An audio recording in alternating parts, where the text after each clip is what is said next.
Yeah, I would just say, I came into coaching as sort of unexpected in Recode, but it's been a really amazing opportunity. So if you're considering as a coach adding this, I think there's a lot of opportunity. And, as the word gets out more and more that this is available, coaches are really needed and they're going to be looking for you. So it's definitely, you're not going to regret doing this training, I don't think. And it's really fulfilling to work with this group of people.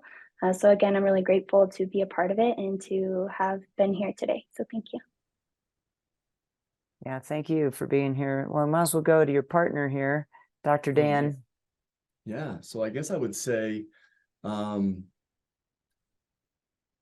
I discovered functional medicine like 12 or 14 years ago, and then soon after I was in a small clinic and I had some clients coming in with dementia, and I was searching what is out there to do, and I came across Dr. Bredenson's article, and I was like, oh, this is a functional medicine approach to dementia. This is kind of what I've just been learning about and doing.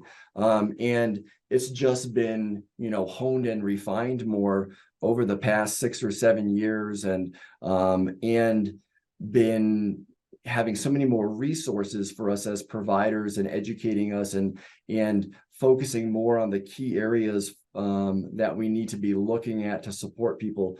That I guess my main thing is that this is a really rewarding field to work in.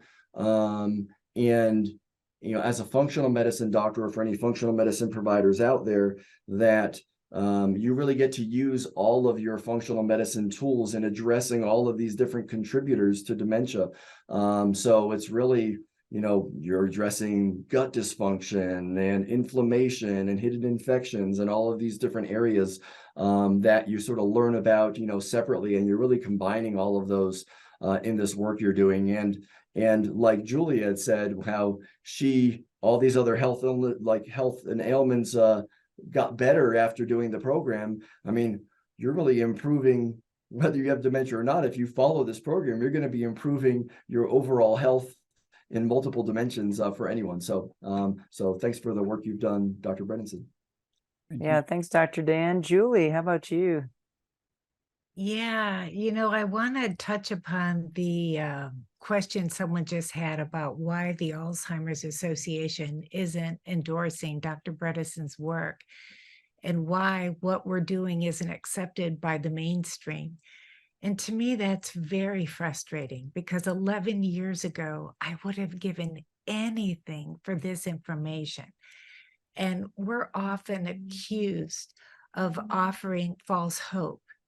But what we have to remember, we are taking the moral high ground because they are offering false hopelessness. When they tell someone there's nothing you can do, there are ramifications to that. The hopelessness that a patient feels. People have taken their lives, and that's something that I think we have to remember and stand on. In the APOE4 community, yes, we would love perfect science and perfect evidence, but in the absence of that, we're looking for a strong signal. And that's exactly what we have, a very strong signal. And we're building more and more evidence because I've lived it. I know that this works. And we just have to keep persevering and spreading the word. And I think over time, it will become accepted by the mainstream because they essentially have nothing that's improving cognition now. Amen. Yes. Dr. Hinden. I love what you just said, Julie. And I would add to that one of the things that you get from the movie, and if you haven't watched it, go watch the movie, is the one thing that in common that people are taking charge of their health. They're not delegating it to some doctor. And the main difference between people who do Recode and people who follow the protocols of Alzheimer's, they line up because a drug might be a little bit successful. But just taking the drug, you are giving your health to a doctor who's going to give you a pill. Just taking charge of your health is empowering. going and knowing that you can do something in the 167 hours you're not in a doctor's office a week. That's great. And that's the thread that goes through the movie. Different people, different parts of the world. And my highlight of the movie was the Japanese farmer, Sudo, is that what his name was? That he remembered the compliment that his father had given him. But as he lost his memory, he knew that he had gotten the compliment, but he couldn't remember what it was. And that was great. And my most important thing I want to share is all you functional medicine docs, health coach, remember there are dentists out there that can help you.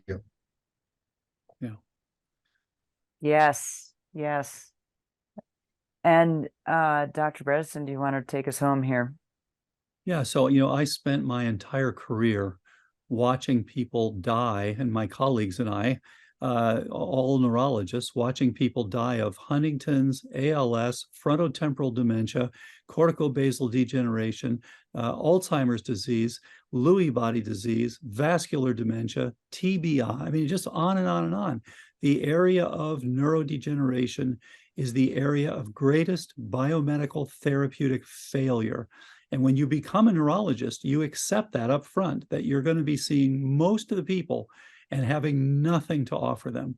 So for me to see and talk to people like Julie and all the hundreds and hundreds of people who have done well, and the ones who were in the first survivors, that makes my day. That's something that I had not been able to see for my whole adult life, my whole career.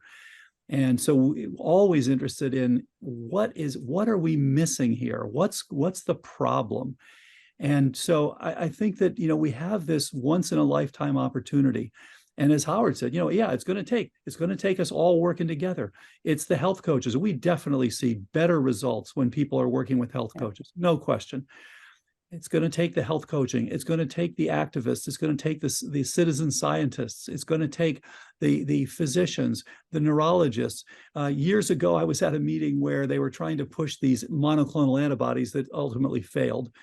This was gantenerumab and crenezumab, both of which have failed since then.